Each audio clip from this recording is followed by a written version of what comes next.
Bom dia, meus irmãos. Recebemos cada um de vocês aqui nessa manhã com a graça e a paz de Cristo. Vamos dar início à nossa orientação para a devocional pessoal de cada um de nós, nosso culto individual.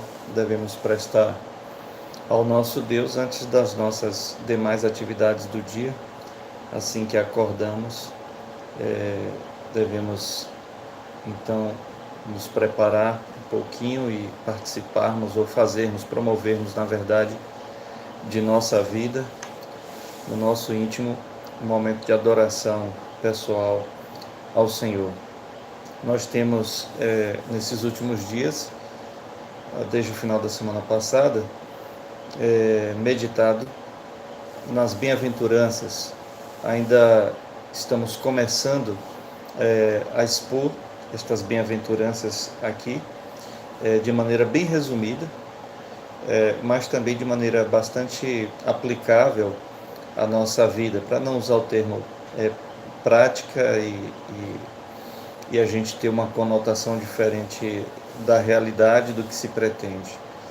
O fato é que todos nós necessitamos de ouvir a palavra de Deus.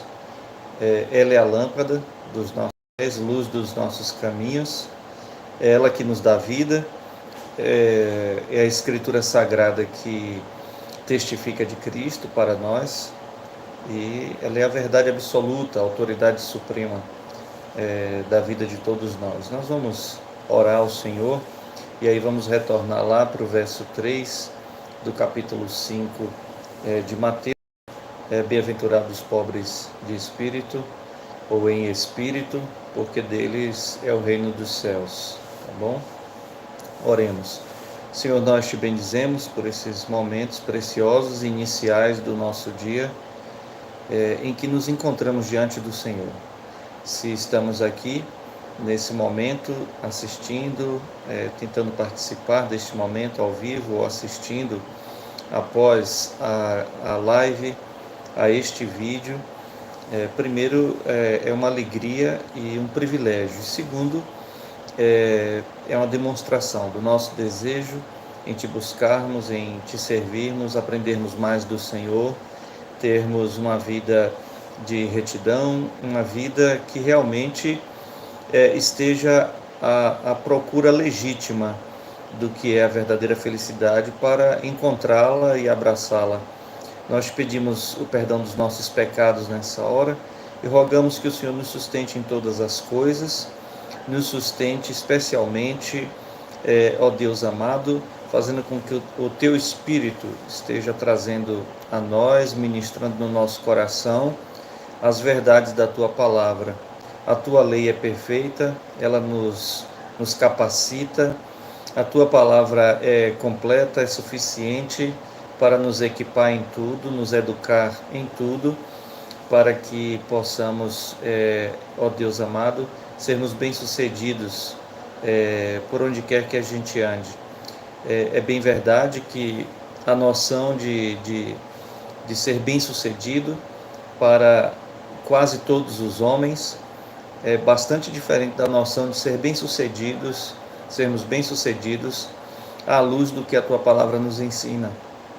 E aquilo que o Teu Filho Jesus nos ensina, especialmente aqui nas bem-aventuranças, nos coloca, ó Deus amado, numa posição de contracultura com o mundo, que parte de uma lógica que é contrária à natureza da Escritura e, portanto, contrária à Tua vontade para nós.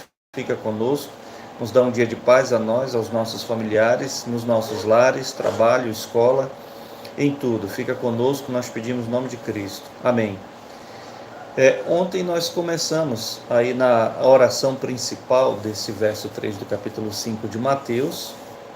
Todas as manhãs aqui, por alguns dias, eu peço que você tenha consigo esse texto aberto. E ali na primeira oração da bem-aventurança, que bem-aventurados são os pobres de espírito. E aí nós tratamos rapidamente ontem do fato de que Jesus está usando palavras ali cujo significado é exatamente esse. Bem-aventurados ali é a palavra grega que vem de Macários, né? Mais que feliz, afortunado. Veja só, afortunados são os pobres, mas não pobres materialmente, tá bom? Jesus ali ele está nos remetendo ao Salmo 1º, que também na versão grega, na Septuaginta, a versão grega do Antigo Testamento, que foi uma tradução de mais de 100 anos antes de Cristo, a palavra ali também é a mesma, tá bom? A origem ali é Macários. E bem-aventurado, feliz, mais que feliz, abençoado por Deus, afortunado, né? O homem que não anda segundo o conselho dos ímpios, e ali diz mais coisas a esse respeito, nessa direção. E ali na pregação do Evangelho do Salmo 1º, nós já temos, portanto, esta posição, né? Estamos aqui ou acolá, estamos fazendo parte das multidões ou somos os poucos discípulos de Jesus? Está logo aí no comecinho de Mateus 5, versos 1 e 2, Jesus viu as multidões e como se assentasse para ensiná-las, então seus discípulos vêm e se aproximam dele. E talvez nessa manhã a gente está aqui e não é a primeira vez que você está, né? Estamos persistindo em estar aqui. Talvez esteja também, quem sabe, no nosso coração essa disposição de nos aproximarmos do Senhor para dele aprendermos através da sua palavra, não da palavra do pastor. O pastor não tem nada de si mesmo que oferecer, ninguém tem a não ser Cristo, né? Só ele tem as palavras de vida eterna, é por isso que temos que ir até ele. E então a primeira oração aí, né, essa primeira sentença do verso 3 do capítulo 5, nas bem-aventuranças, quando Jesus passa a ensinar, ele começa por aí: bem-aventurados sois os pobres de espírito. E pobreza aí era o termo que na época designava gente muito paupérrima, que dependia da caridade, da misericórdia, de um prato de comida, precisava bastante. Mas veja que para qualificar aí que tipo de pobreza é essa, Jesus fala os pobres em espírito ou de espírito, ou seja, aqueles cuja sua atitude, o seu espírito no sentido de disposição interior, a disposição do coração, se dirige a Deus como verdadeiros necessitados de Deus, totalmente pobres, desprovidos de si mesmos, para então buscar sua satisfação em Deus. Então, ontem analisamos também, vimos rapidamente um texto em 1 Coríntios 15, no verso 19, que fala: se a nossa esperança em Cristo vale apenas para esta vida, somos os mais dignos de pena em todo o mundo. Isso aqui está na NVT. Aqui na NAA diz assim: se a nossa esperança em Cristo se limita apenas a esta vida, se tudo que você vai a Deus para buscar são coisas materiais, é saúde para o seu corpo, é dinheiro no seu bolso, é sucesso da faculdade de seus filhos, é uma boa lavoura na sua roça, na sua fazenda, enfim, se é isso que você está esperando, é certo que você está num caminho de um desastre, você está numa rota de colisão com a realidade, porque os tempos que estamos vivendo são tempos mais difíceis do que outros que a nossa geração, a geração mais jovem do que nós, a geração anterior a nós, que ainda está aí entre nós, estas gerações do presente nunca viram, pelo menos aqui no nosso país, um tempo de aflição como o que estamos vivendo. E isso é por várias coisas, tá certo, gente? Não vamos atribuir isso ao governo. O governo não é Deus, tá certo? E o governo não tem culpa de todas as coisas, porque somos seres moralmente responsáveis, e se talvez a gente não esteja conseguindo ter uma vida mais satisfatória, a gente não pode dizer foi o padre, foi o pastor, foi o governo, foi isso, foi aquilo. E a sua responsabilidade consigo mesmo fica onde? E sua vida diante de Deus, você aceite que há Deus ou não? Como fica essa questão da sua existência e da responsabilidade pessoal que você tem consigo mesmo, a respeito de si mesmo? tá certo? Então, se a nossa esperança, se tudo que a gente espera de Deus, se tudo que a gente espera em Cristo se limita apenas a esta vida ou a coisas desta vida aqui que nós conhecemos no presente, somos as pessoas e continuaremos sendo as pessoas mais infelizes deste mundo. Porque nós estamos lidando com Deus que é Senhor de todas as coisas. Ele é a causa primeira de tudo e Ele é a realidade última de todas as coisas, tá bom? E a nossa infelicidade, vamos crescer um pouquinho mais nesse conceito da verdadeira felicidade. A verdadeira felicidade do homem, já que o homem não tem uma origem em si mesmo, já que o homem não tem origem apenas aqui, ele não só é pó e barro. Nós não somos apenas pó da terra, nós não fomos apenas formados do barro, tá certo? É verdade que nós temos todos os elementos químicos do solo em nós, mas quer dizer que a gente é só matéria? É só poeira? Você é só poeira? Você não tem significado nenhum, valor nenhum? Não, você tem sim, tá certo? Então somos a imagem e a semelhança de Deus. Nós temos uma origem que ela não é daqui, ela não é a criação, a nossa origem primeira, tá certo? A criação é apenas o meio que Deus usou para formar o homem, mas a nossa origem, ela não se limita aqui, né? Nós temos uma condição de existência que aponta para muito além. Nós temos uma condição de existência, a nossa própria existência, ela transcende a tudo isso aqui, ela está em Deus. E nós temos uma transcendência, que é o termo assim mais teológico para a gente se referir à nossa espiritualidade, porque somos sim formados do pó da terra, mas o próprio Deus soprou o seu espírito e nos deu o fôlego da vida para sermos alma vivente. Então, é claro, nós somos contingentes ligados ao resto da criação, tá certo? Como criaturas, como criação, temos o mesmo valor, nós pertencemos a todo o restante do que está criado, mas não é só isso, nós fomos criados acima do restante da criação, pela qual somos responsáveis. Porque se o mundo está de ponta cabeça, vai de mal a pior, a culpa é nossa, a culpa é minha culpa.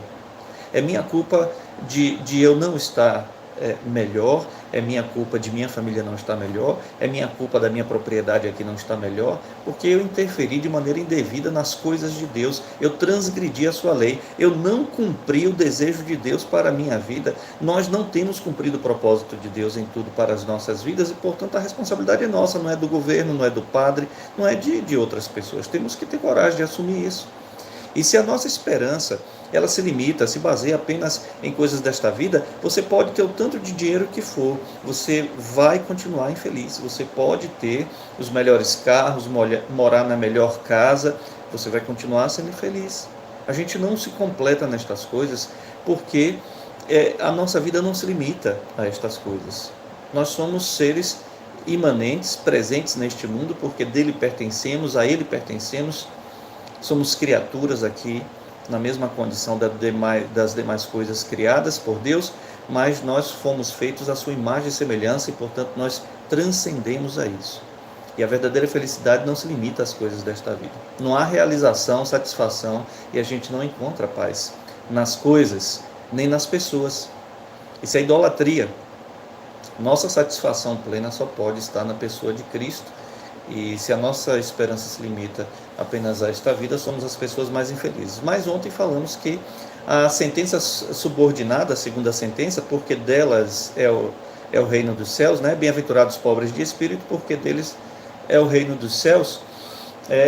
Reino, tá bom? Aqui não no texto, a palavra basileia em grego, Cristo não está usando no sentido geográfico, tá bom? Não é o reino nos céus. Nos céus, seria uma localização geográfica, mas é o reino dos céus, que vem dos céus, cuja origem é celestial. Céu ou céus era uma forma que na literatura entre o Antigo e o Novo Testamento, por exemplo, Macabeus, que não é Bíblia, não está na Bíblia, tá bom? São Jerônimo não foi responsável pela Septuaginta. São Jerônimo ele não aceitou porque não há evidência de que seja inspirado o livro de Macabeus como os outros demais 6 livros, né? Formando 7 livros que foram acrescidos por volta de 1643, por aí, 1543, por aí, não me recordo o ano exato, mas no século XVI o Concílio de Trento, da Igreja de Roma, né, define ali o cânon para eles, acrescentando 7 livros que já haviam sido rejeitados durante toda a história da Igreja, pelos pais da Igreja, até mesmo por São Jerônimo, que foi o teólogo responsável por fazer a tradução do grego e do hebraico para o texto latino da Vulgata. Bom, mas esse é outro assunto que temos na playlist, em alguma playlist nossa por aí. O fato é que o reino ali dos céus é a presença do próprio Rei Jesus Cristo e a condição de nossa salvação. Eu quero concluir aqui nessa manhã a nossa meditação, lendo para vocês o que Jesus começou a pregar. Quando João Batista foi preso, Jesus começou a pregar na Galiléia o Evangelho, e a sua pregação consistia nisso: o tempo está cumprido, tá certo? Esse tempo aqui não é o seu tempo, não é o meu tempo, não é o tempo do homem, mas o tempo do próprio Deus realizar suas coisas conforme sua vontade.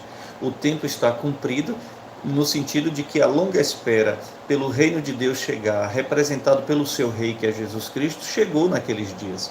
Então, o próprio rei diz: o tempo está cumprido, o reino de Deus está próximo, está aí, o reino de Deus está junto de você, o reino de Deus está em torno de você.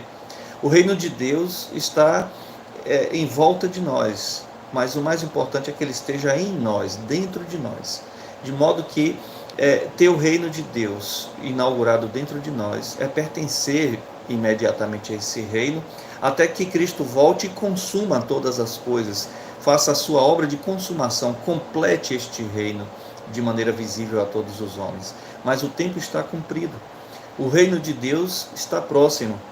E como é que eu pertenço então a esse reino? Qual a condição necessária? Que ordem Cristo dá para que seja condicionante, para que a partir desse momento eu passe a fazer parte do reino de Deus? E a verdadeira felicidade do homem não está fora do reino de Deus, está no reino de Deus, no reino dos céus, no reino de Cristo. As condições são duas. Primeiro, Jesus deu essa ordem: arrependam-se. Arrependa-se de seus pecados. Agora de manhã você está aí sozinho, me ouvindo? Eu não estou te vendo. Arrependa-se de seus pecados. Arrependa-se da condição de pecador. Compreenda com o auxílio de Deus de que somos escravos do pecado, nascemos escravos do pecado, mortos em delitos e pecados. O apóstolo São Paulo diz isso em Efésios capítulo 2, versos de 1 a 3. Arrependa-se de seus pecados. Não tenha remorso de uma coisa ou outra, mas arrependa-se de toda uma vida de pecado que tivemos. E segundo, creia no Evangelho. O apóstolo Paulo, em Romanos capítulo 1, verso 16, diz: não me envergonhe do Evangelho, porque é o poder de Deus para a salvação de todo o que crê. Arrependa-se de seus pecados e creia em Jesus Cristo para a sua salvação. Vamos orar? Senhor, nós te rendemos graças e queremos nessa hora entregar nas tuas mãos nossa vida. Nós te pedimos que tenha misericórdia de nós.